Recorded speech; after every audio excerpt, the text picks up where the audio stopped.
Challenge কৰিব পাৰোঁ যে কুৰবানীৰ ওপৰত তেওঁলোকৰ মাত মাতাৰ সাহসে নাই। আমি যেনেকৈ বিজেপিয়ে ক'ব পাৰোঁ যে ইছলামে গৰুৰ কুৰবানীটোক কেতিয়াও মান্যতা কৰা নাই, যিকোনো জন্তুৰ কুৰবানী হ'ব পাৰে নে নোৱাৰে কওক।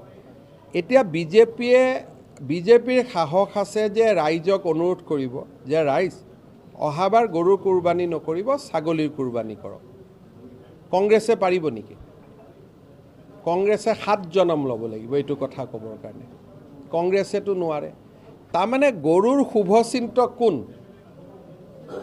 আজিলৈকে কেতিয়াবা এই যে দোকানে পোহৰে নামঘৰ মন্দিৰৰ সন্মুখত গৰু বিক্ৰী হৈ থাকে, কংগ্ৰেছে ক'ৰবাত প্ৰতিবাদ কৰা দেখিছে নেকি? বা ধুবুৰীত যে ইমান ডাঙৰ ঘটনা হ'ল, আজিও হাজোত এটা নামঘৰৰ সন্মুখত গৰুৰ মাংস পোৱা গৈছে, কংগ্ৰেছে এটাও গৰিহণা দিব নেকি?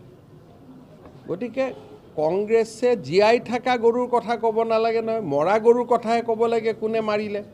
গতিকে কংগ্ৰেছ পাৰ্টিটোৱে উল্টা, য'ত বাজিব লাগে তাত নাবাজে, য'ত বাজিব নালাগে তাত বাজে।